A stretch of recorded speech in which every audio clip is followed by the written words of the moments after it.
여러분 안녕하십니까? 우리 옆사람과 함께 인사해볼까요? 한 주간 잘 지내셨습니까? 안녕하세요. 오늘 점심을 맛있게 드셔가지고 잠이 오시는 건 아닌가. 날씨가 되게 따뜻해져서 봄처럼 되었죠? 여러분 졸지 마시고. 네. 이제 날씨가 따뜻해지기는 합니다만 이제 여름이 또 다가오겠죠. 저는 어렸을 때 시골에서 살았습니다. 집 앞에는 정말 집 앞에 강물이 흘렀어요. 이렇게 동네를 나가면 그 바로 마을 앞에 강물이 있어서 뭐 걸어서 2분, 3분이면 큰 강에 나아갈 수 있는 그런 동네에서 지냈는데, 그래서 언제나 여름이면 동네 친구들과 그 강물에 가서 놀고는 했습니다.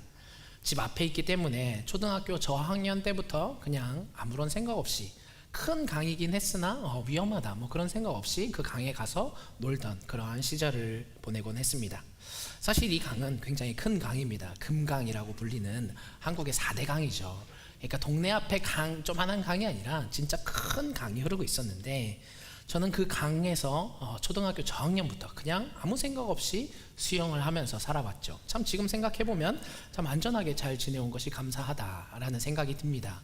왜냐하면 실제로 그 강은 해마다 사람이 목숨을 잃던 강이었습니다.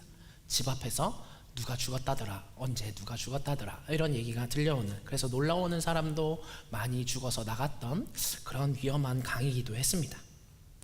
제가 이런 강물에서 수영을 하면서 배웠던 아주 중요한 지혜가 하나 있습니다. 그것은 살려고 발버둥 치면 죽는다라는 것입니다. 아니, 물속에서 수영하려면 발버둥 치고 헤엄도 쳐야 되는데, 근데 강물이 크고 물살이 빠른 경우에는 강물을 이기려고 하면 자기가 강물과 싸우려고 하다가 덮쳐오는 강물에 빨려 들어갑니다. 그래서 강물에서는 오히려 살려고 발버둥 치면 강물이 점점 빨아 당기는 효과가 있습니다. 그래서 물살을 뚫고 나오려면 괜히 더 긴장하고 괜히 당황해서 거기서 어떻게든 살아나가야겠다라고 발버둥 치면 그 사람은 강에 빠져서 죽게 되는 거예요. 수영을 잘하건 못하건 상관없이 힘차게 내려오는 강물은 그것을 이기려고 하면 되려 빨려 들어갑니다. 하지만 살아남는 방법이 있습니다. 뭘까요?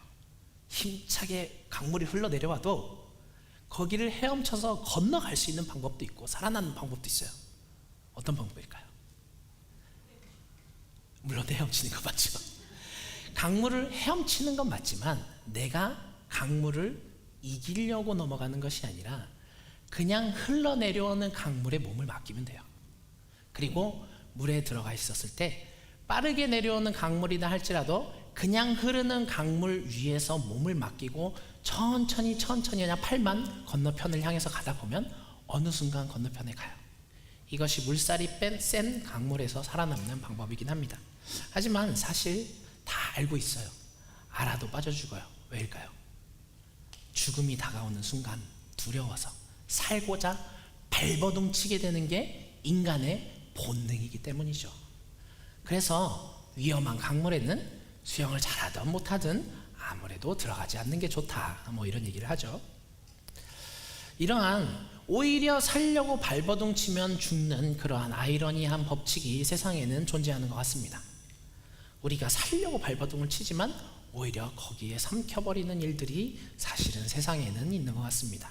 뿐만 아니라 이러한 아이러니한 법칙이 절대 어긋나지 않는 곳이 있습니다. 어딜까요? 여러분, 내가 어떻게든 살겠다고 발버둥 쳤을 때 오히려 죽음을 맞게 되는, 바로 구원이죠. 구원. 오늘 25절을 보면 그렇게 말씀하세요. 자기의 목숨을 사랑하는 사람을 잃을 것이요 이 세상에서 자기의 목숨을 미워하는 사람은 영생에 이르도록 그 목숨을 보존할 것이다. 내가 살고자 내 목숨을 너무 사랑해서 내가 살려고 하면 할수록 오히려 잃게 되고, 그냥 목숨을 미워하면, 내팽겨치면 오히려 산다라는 거예요. 아니, 내 목숨을 사랑해서 내 목숨을 살자고 내가 열심히 살았는데 아니 왜 죽냐고. 아니 근데 또 나는 내 목숨을 미워해서 그냥 내팽겨치면 또 산다니, 아니 무슨 말인가, 아니 뭔 말도 안 되는 말씀을 하시나 라는 생각이 들기도 합니다. 여러분, 예수님을 믿는 가장 주된 이유가 뭐세요? 우리가 아픈 사람, 병든 사람, 힘든 사람, 정말 저 사람이 꼭 예수님을 믿어야 되는데 하는 이유가 뭡니까? 죽기 전에 예수님 만나서 구원받아야 하니까 아닙니까? 여러분, 이 자리에 오신 분 중에 나 구원받기 싫어 하신 분 계세요? 아무도 없죠. 나 살아갔으면 좋겠어, 내 목숨 살았으면 좋겠어, 내 목숨 소중히 안 여기시는 분이 이 자리에 아무도 없잖아요. 근데 예수님은 구원을 바라는 우리를 향해서 네 목숨을 살아가면 죽는데요. 이게 무슨 말인가? 참 쉽지 않습니다. 아니, 분명히 요한복음에서는 믿으면 구원을 얻을 것이다 라고 말씀을 하는데, 아니 믿었는데 구원을 얻자고 믿었는데 죽는다니, 도대체 이 뭔 말인가? 근데 여러분, 사실은 구원 안에서는 이것이 진리입니다. 인간의 생각으로는 정말 말이 안 되는 것 같아요. 인간적인 생각으로는 아이러니합니다. 하지만 이것이 구원의 진리입니다. 왠지 아세요? 왜냐하면 우리는 우리 스스로를 절대 구원의 자리로 이끌고 갈 수가 없기 때문입니다. 첫 번째는 우리 스스로 목숨을 지키는 것, 그저 하찮은 발버둥에 불과하다는 겁니다. 내 스스로 아무리 나의 목숨을 사랑하고 지키려고 아무리 노력해봤자 그저 아무 의미 없는 발버둥에 불과하다는 거예요. 우리는 구원 앞에서 이 진실을 일단 인정하고 가야 됩니다. 이거 인정하지 않으면 사실은 우리는 구원의 자격에 합당한 사람이 될 수가 없어요. 사람은 누구도 생명 앞에서 그 생명을 갖고자 해서 그 생명을 좌지우지할 수 있는 사람은 세상에 아무도 없습니다. 근데 여러분 잘 생각해 보세요. 근데 그러면 우리는 왜 이러한 생각을 갖고 살까? 잘 생각해 보세요. 여러분들이 태어나서 지금까지 세상에 나가서 배우는 게 뭔 줄 아세요? 세상이 가르치는 세상의 가치관, 세상에는 법칙이 있습니다. 그것은 바로 내가 원하면, 내가 갖고 싶으면, 나를 사랑해서 나에게 주고 싶으면 노력하라는 거예요. 그게 세상이 우리에게 가르치는 법칙이죠. 쟁취해야 손에 넣을 수 있다. 너무 당연한 논리입니다. 근데 우리는 이 논리를 세상이 아닌 하나님 나라에도 적용을 하려고 하니까 문제인 거예요. 하나님이 주시는 구원도 세상적 가치관 안에서 똑같이 바라보려고 하니까 뭔가 우리의 열심이 하나님 나라를 얻을 수 있는 사람처럼 착각을 할 때가 있다는 거예요. 물론 여러분들이 그렇다는 건 아닙니다. 다른 교회 성도님들이 그럴 때가 있어요. 저도 한국에 있을 때는 그랬습니다. 지금은 안 그래요. 사실 이러한 생각은 내 목숨을 구하자고, 나를 사랑해서 스스로가 구원에 합당한 자리에 이르려고 하는 생각입니다. 그래서 끊임없이 자신이 천국에 합당한 사람인지 아닌지를 자꾸 돌아봐요. 예를 들면 이럴 때죠. 하나님은 거룩하시죠. 우리도 거룩해야 되죠. 하나님이 십계명을 지키라고 했으니 우리도 십계명을 지켜야죠. 말씀에 따라고 살라고 했으니 말씀 지켜야 합니다. 근데 돌아보세요. 그렇게 살은 적이 있나? 돌아보니까 아닌 거예요. 그래서 나는 말씀을 지키지 못한 때가 너무 많은 것 같고, 회사가 바빴을 때는 주일날도 못 나온 것 같고, 어제는 바빠서 묵상도 못했고, 귀찮아서 묵상도 못했고, 기도도 못했고, 어려운 사람도 도와주지 못했고, 말씀대로 살기는커녕 내 이기적인 모습이 너무 많은 것 같은데, 딱 그 생각이 딱 드는 순간 우리는 무슨 생각하냐면요, 내가 과연 하나님 앞에 설 자격이 있을까? 우리는 그렇게 생각합니다. 내가 똑같은 죄 계속 짓는데 하나님 이제 나 지겨워서 넌 이제 안 되겠네 라고 말씀하시는 거 아닐까? 구원만 받으면 어떡하지? 우리는 딱 이런 생각을 갖게 됩니다. 여기 계신 분들 말고 다른 교회 성도님들이 내 스스로가 내가 영원한 생명을 얻을 수 있는 존재인가 아닌가를 따질 때가 있다라는 거예요. 그래서 주일 예배 와서 한 주간을 열심히 회개합니다. 하나님 잘못했습니다. 다음 주는 안 그럴게요. 결단하고 다음 주를 갔다가 또 실패하고 또 돌아와서 죄송합니다. 반복이 되는 거죠. 왜냐? 그에 합당해야 하나님이 인정하실 것 같아서, 천국에 합당한 사람이 될 것 같아서, 내 생명이 보존받을 것 같아서 하나님께 버림받지 않을 것 같아서. 근데 예수님은 이렇게 자기를 사랑하는 사람, 자기 목숨만 생각하는 사람, 자기의 영원한 생명만을 고민하는 사람을 보고서는 이렇게 말하죠. 자기의 목숨을 사랑하는 사람은 잃을 것이요, 이 세상에서 자기의 목숨을 미워하는 사람은 영생에 이르도록 그 목숨을 보존할 것이다. 섬뜩하지 않습니까? 구원을 바래서 예수님을 믿었는데, 그래서 영생을 얻기 위해서 말씀 지키려고 열심히 노력해 봤는데, 아니 갑자기 그러면 읽는, 도대체 어떻게 알아? 근데 왜 우리가 이런 자꾸 착각에 빠지느냐? 그건 우리가 세상에서 배운 걸 하나님 나라에 적용하려고 하기 때문이에요. 말도 안 되는 걸 하는 거죠. 성경은 단 한 번도 우리한테 쟁취해라라고 말하지 않습니다. 물론 성경은 해야 할 것과 하지 말아야 할 것을 가르칩니다.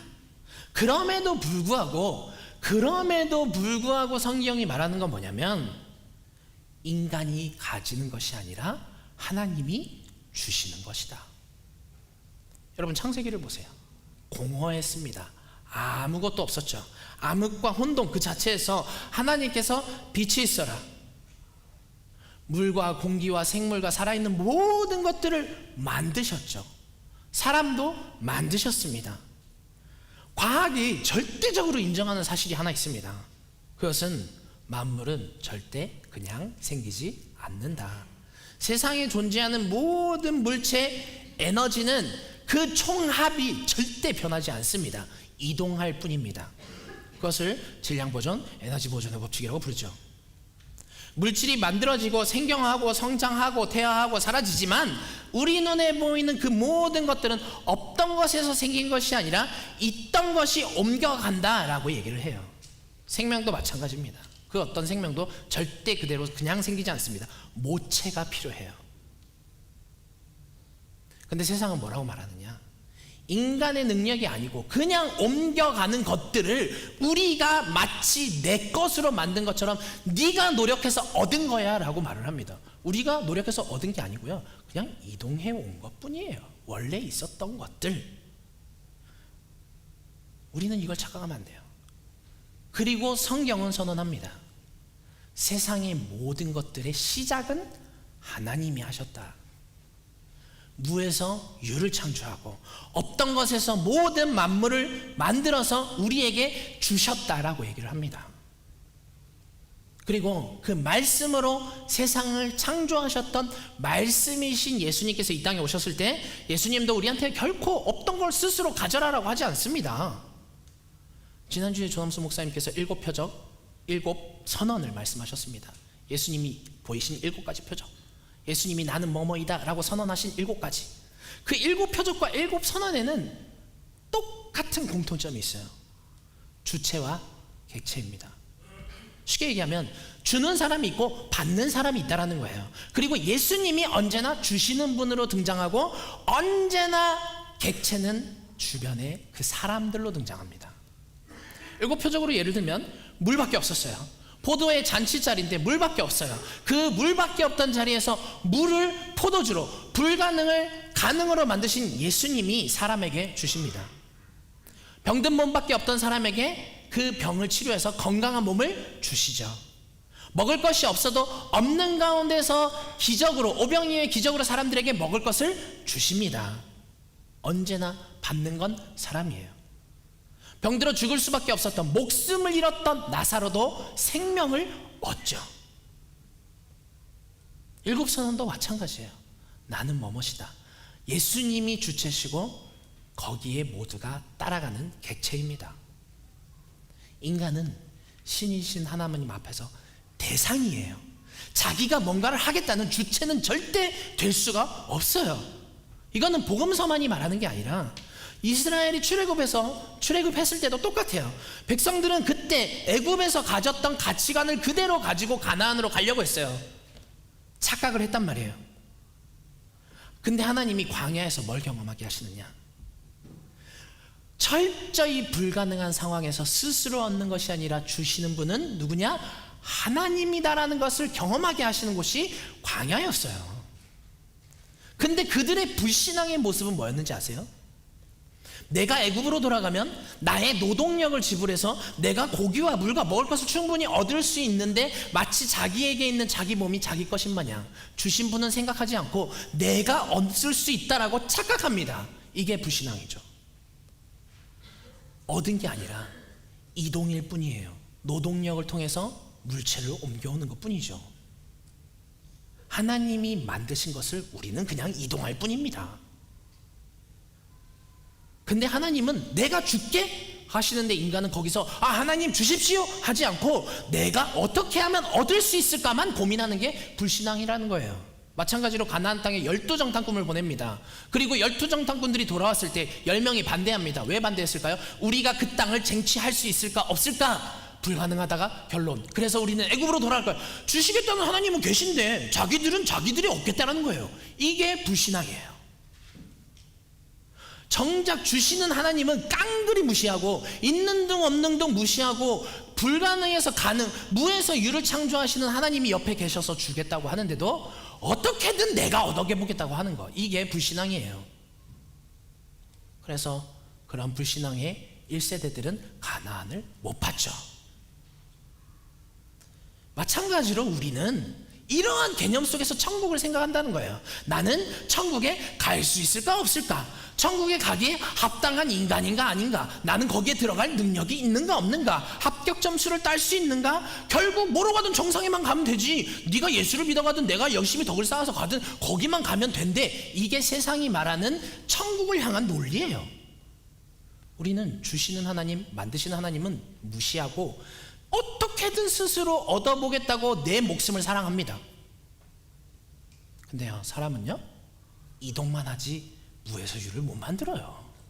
세상에서 내 목숨도 어떻게 못하는 사람이 가본 적도 없고 본 적도 없는 천국을 내가 어떻게 판단합니까? 그곳에서 보고 듣고 다 아시는 예수님이 내가 데려간다라고 말씀을 하는데, 그 예수님 다 무시하고 내가 어떻게 하면 영원한 생명을 얻을 수 있겠습니까? 라고 사람들이 계속 예수님한테 묻죠. 말도 안 되는 논리인 거예요. 사실 인간이 천국에 합당한지 아닌지만 비교할 수 있는 존재만 된다라고 쳐도 사실은 엄청 위대한 걸 거예요. 그것도 안 됩니다. 인간은 불가능해요. 이 땅에 사는 100살도 어떻게 못하는데 영원한 생명을 어떻게 자기가 이래저래 한다고 합니까? 그러니까 여러분, 혹시 교회가 아닌 다른 데서 너 그렇게 하면 천국 못 가, 이렇게 해야 천국 갈 수 있어, 이 물건 사면 네가 천국 갈 수 있는 점수가 높아질지도 몰라, 다 사기예요. 다 거짓말이에요. 이단입니다. 절대 속지 마세요. 이단한테 속는 사람들은요, 다 그 두려움에 다 속아요. 나 천국 못 가면 어떡하지? 통일교도 마찬가지고 신천지도 마찬가지고 다 거기로 속입니다. 너 이렇게 해야 거기에 합당한 사람이 되는 거야. 여러분, 천국은요, 우리가 거기를 비교할 수 있는 존재가 아닙니다. 어떤 행위도 주시는 하나님을 무시하고서는 말도 안 되는 논리인 거예요. 새하늘과 새 땅을 만드시는 분도 하나님이고 거기를 주시는 분도 하나님입니다. 스스로 노력해도 결국 하찮은 몸부림에 불과해요. 절대 얻을 수 없습니다.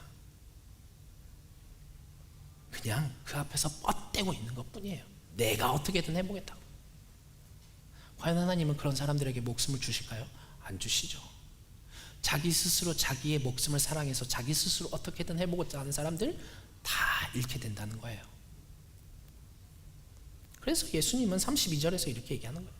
내가 땅에서 들려서 올라갈 때에 나는 모든 사람을 내게로 이끌어올 것이다.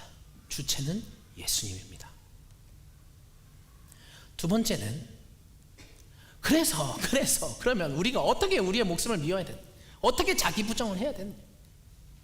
사실은 자기 부정은요, 믿음이 있기 때문에 가능한 거예요.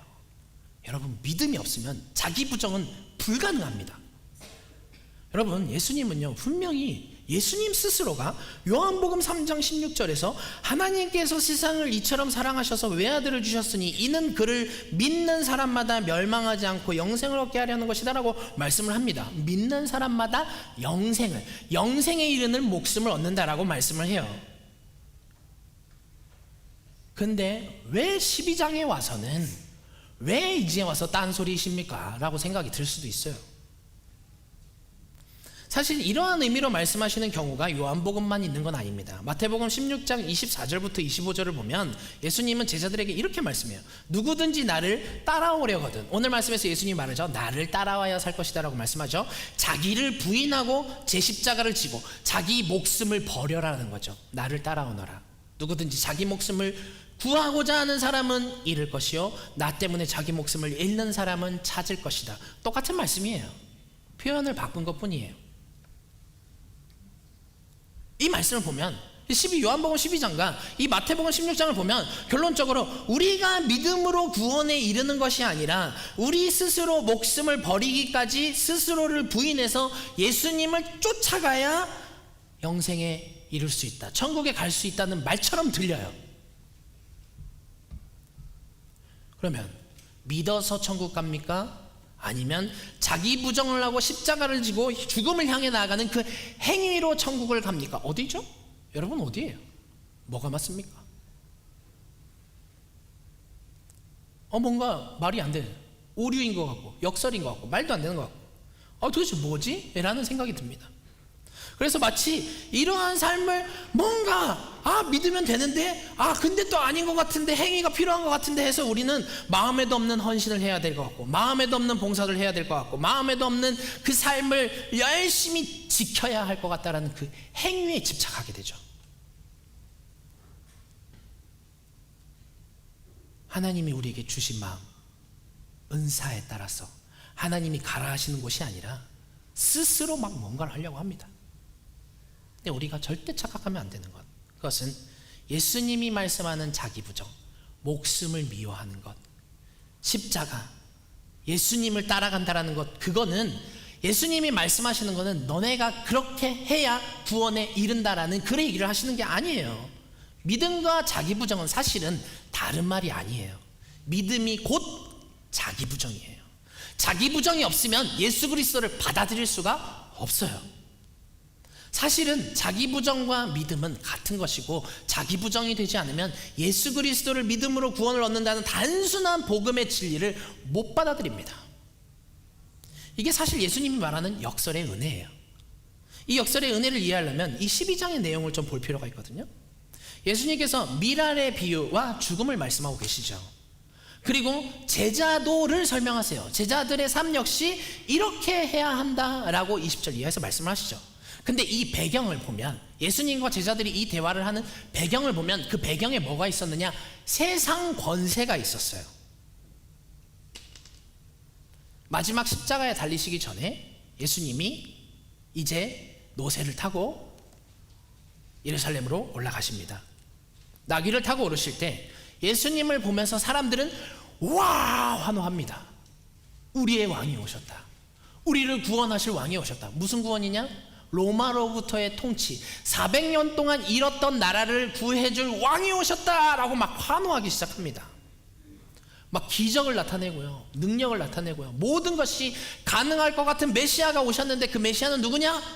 죽음에 이르는 메시아가 아니라 왕 같은 메시아, 육신의 왕. 그래서 자기들의 나라를 구해줄 왕이 오셨다라고 막 환호하며 세상적인 환호를 하고 있죠. 심지어 그 옆에 있던 12제자도 예수님이 왜 예루살렘에 오르셨는지를 이해하지 못했다라고 요한복음이 말해요.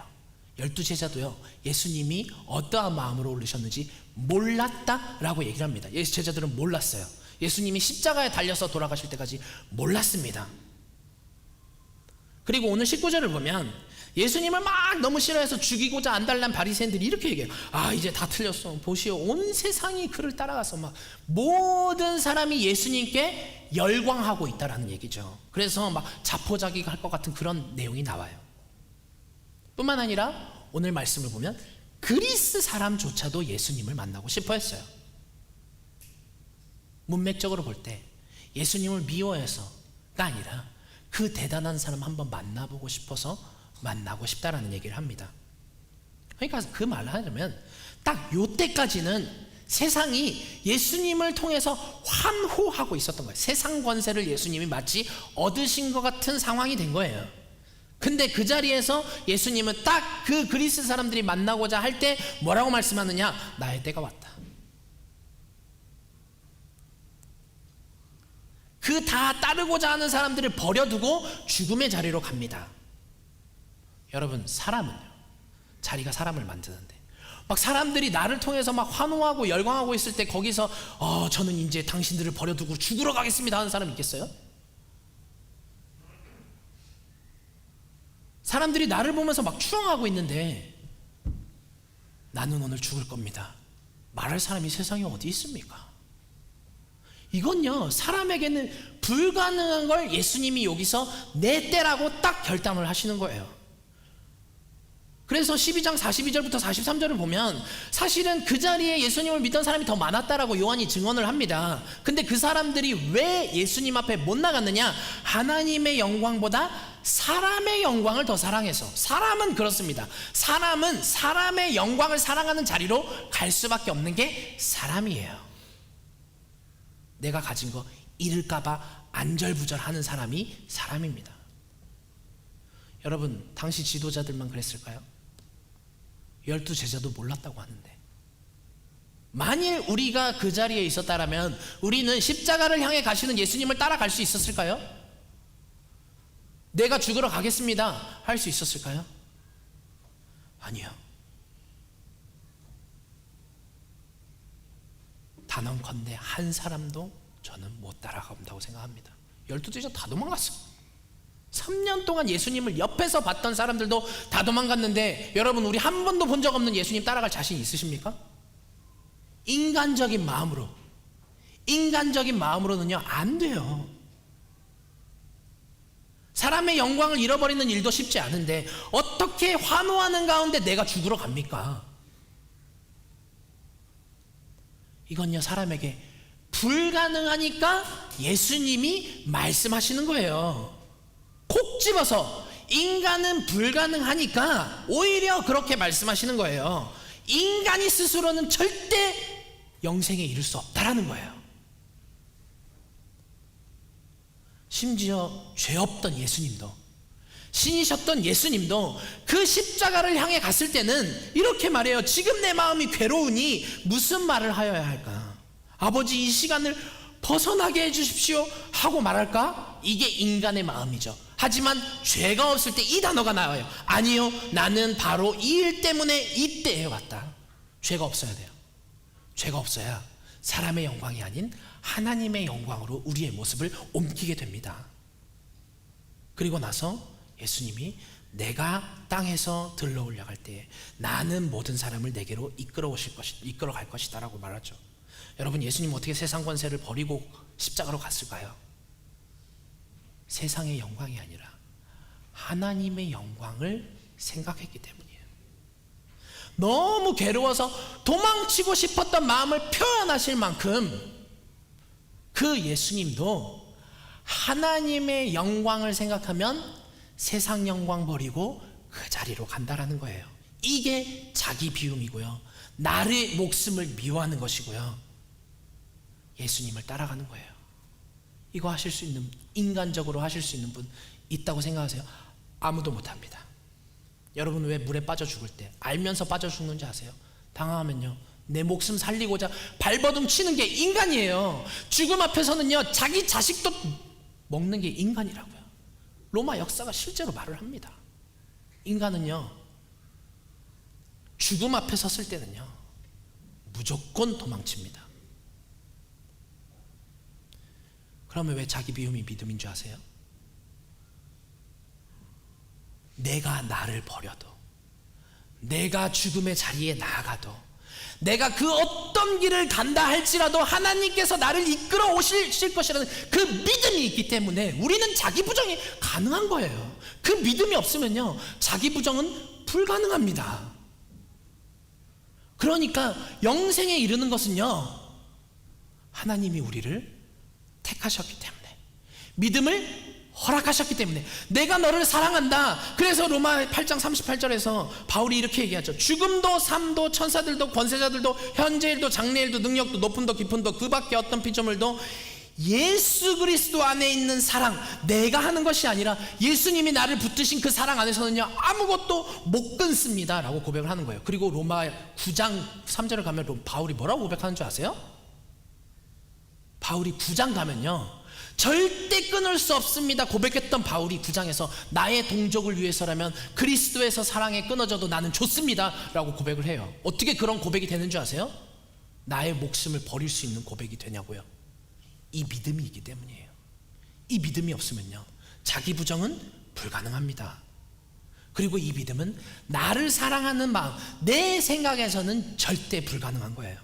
인간 스스로는요, 내가 마치 신처럼 하나님 옆에 서서 하나님이 만드신 세상이 있는데 내가 거기에 갈 수 있을까 없을까? 하나님이 만드신 거는 생각지도 않고 나는 거기에 합당한가 아닌가? 하나님이 나에게 합격 점수를 줄까 말까? 동등한 자리에 자기를 올려놓는 게 인간이고, 그 동등한 자리에 올려놓으려는 인간의 죄성을 위해서 십자가에 달려서 돌아가신 예수 그리스도가 우리를 이끌어 올리신다라는 거예요. 이 죄의 본성을 무너뜨리고 십자가에 박아서 용서하신 예수님께서 우리를, 우리 안에서 역사하시는 성령을 통해서 나는 너를 반드시 구원할 거야 라고 말씀하신다는 거예요.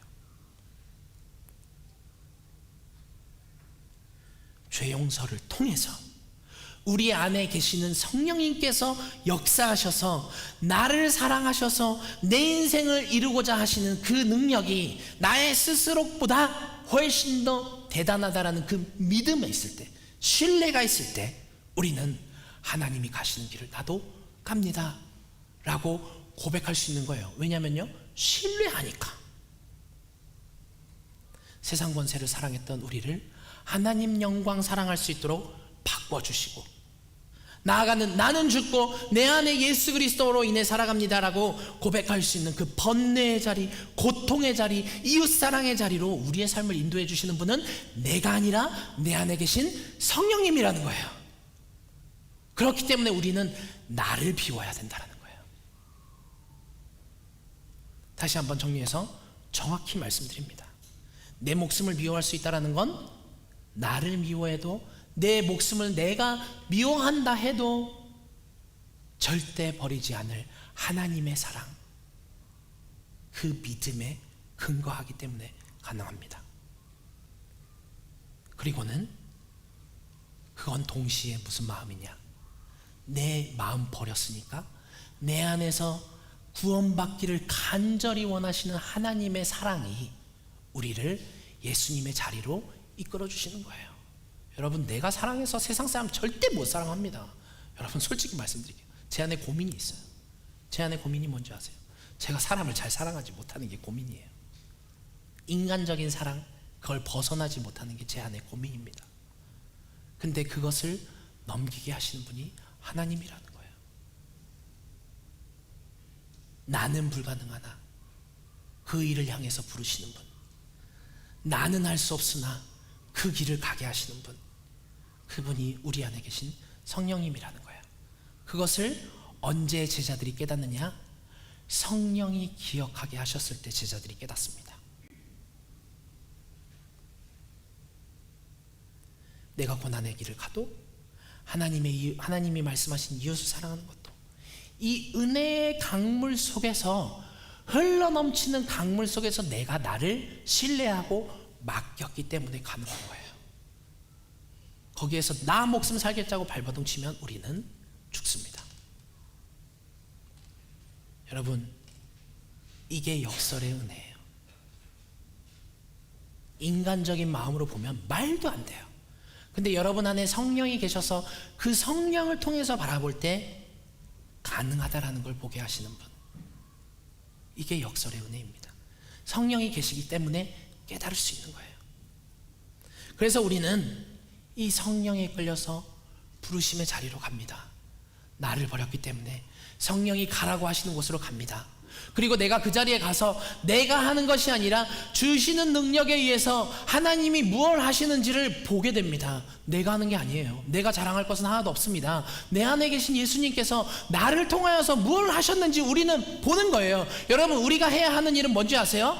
가라고 하시는 곳에 가라는 거예요. 예수님께서 제자들에게 말씀하시죠. 가서 전하라. 그들이 받아들이면 거기에 있고, 받아들이지 않으면 그냥 먼지 털고 나와. 왜냐고요? 받아들이는 것은 하나님이 역사하시는 것이고, 받아들이지 않는 것은 하나님이 역사하시지 않는 곳이기 때문입니다. 여러분이 세상에 나갔을 때요, 여러분 스스로 뭔가를 하려고 하면 지칩니다. 그렇게 하실 필요 없어요. 우리에게 필요한 건 내가 어딜 갈까? 내가 무엇을 할까?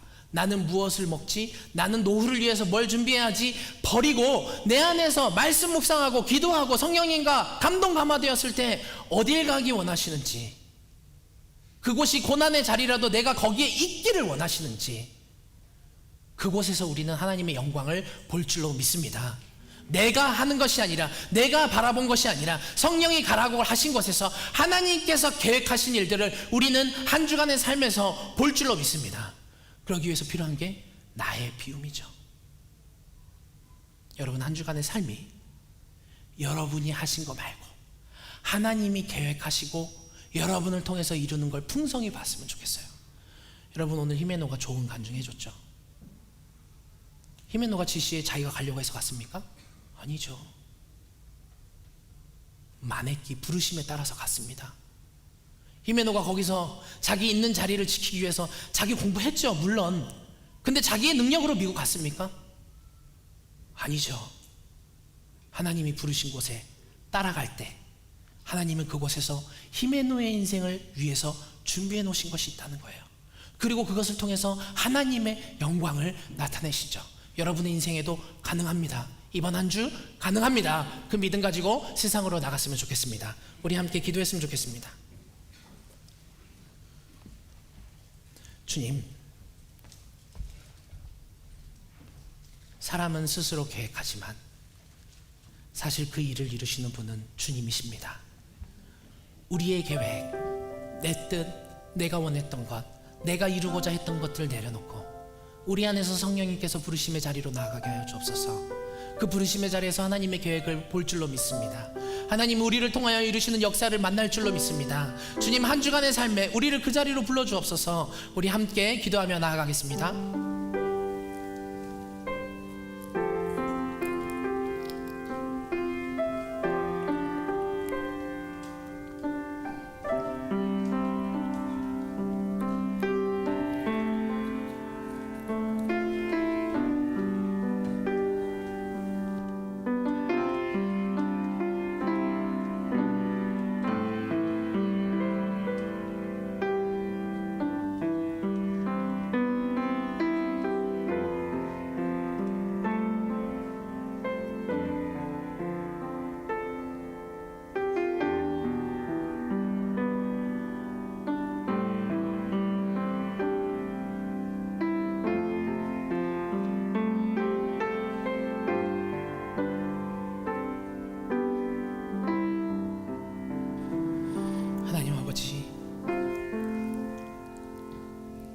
저는 아무것도 아닙니다. 주님의 사랑이 없으면 우리는 아무것도 할 수 없습니다. 주님의 지혜가 없으면 우리는 한순간도 살아갈 수가 없습니다. 주님의 능력이 있기 때문에 이번 한 주도 살아가는 줄로 믿습니다. 주님, 우리의 심령 가운데서 역사하시고 불러주옵소서. 부름의 자리로 나아갈 수 있도록 내 생각, 내 뜻 버리는 우리의 자기 비움이 있는 시간이 될 수 있도록 인도하여 주옵소서. 그렇게 살아갈 때에 내가 사는 것이 아니라 내 안에 있으신 예수 그리스도께서 나를 살게 하시고, 나를 바라보는 모든 사람들이 나를 바라보는 것이 아니라 나를 통하여서 역사하시는 그 전지전능하신 하나님을 볼 줄로 믿습니다. 그래서 세상 사람들이 하나님의 영광을 바라보고 우리를 보면서 나도 그 하나님 좀 믿게 해달라고 고백할 줄로 믿습니다. 우리의 인생을 사용하여 주옵소서. 우리를 그 자리로 불러 주옵소서. 주님께서 하시면 불가능은 없고 모든 것이 가능한 줄로 믿습니다. 우리 성도님의 한 주간을 붙들어 주옵소서. 예수 그리스도의 이름으로 기도드렸습니다. 아멘. 우리 함께 자리에 일어나시